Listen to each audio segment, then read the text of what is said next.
family and what the government is doing to see Australia through. This virus began in China and has now reached some 114 countries. More than 224,000 people have contracted the virus, including 140 here in Australia.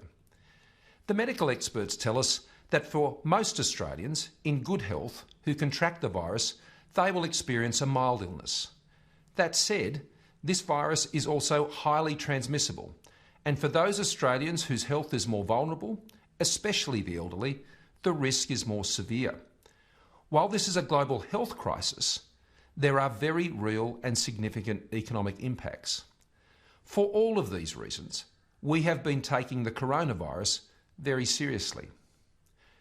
I want to assure you and your family tonight that while Australia cannot and is not immune from this virus, we are well prepared and we are well equipped to deal with it, and we do have a clear plan to see Australia through.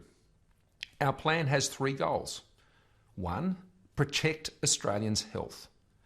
2, secure Australians' jobs and livelihoods. And 3, set Australia up to bounce back stronger when the crisis is over. Firstly, to protect Australians. We were one of the first countries to recognise the seriousness of the coronavirus. We quickly established travel bans from the most affected countries and scaled up our screening and protection on our borders.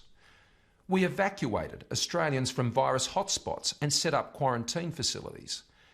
And we have funded a $2.4 billion National Health Response Plan to set up more than 100 pop-up clinics and to provide extra support for aged care facilities, increase funding for public hospitals and boost our national medical stockpile for essential medicines and masks. Secondly, to keep Australians in jobs and businesses in business, we have today announced a $17.6 billion economic stimulus plan. We're subsidising half the wages of 117,000 apprentices in small businesses. We're providing one-off $750 payments to more than 6 million Australians to spend in our economy now. Almost 2.5 million pensioners will receive this support. There's direct cash support of up to $25,000 for small and medium-sized businesses that employ over 7 million Australians to boost their cash flow. And we're backing businesses to keep investing by increasing tax incentives to help them buy new equipment now. And thirdly, once the virus has run its course, we are making sure Australia can bounce back strongly. For the most affected regions and industries, like tourism and Upper North Queensland, there is a special $1 billion fund to support targeted local recovery plans. And as our economy bounces back, which it will, so will our budget, because we have not loaded up spending off into the future. We can take this action now because we have worked hard to bring the budget back into balance, to maintain our AAA credit rating, and work with the state governments to provide a world-class health system. Now, I know many Australians are anxious about this, and we do still have a long way to go.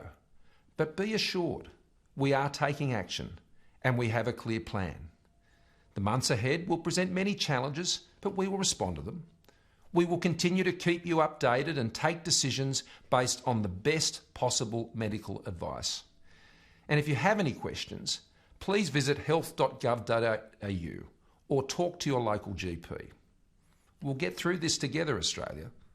We all have a role to play: employers, nurses, doctors, teachers, scientists, friends, family and neighbours. I know we'll all do our bit. Thank you for listening tonight, and good night, Australia.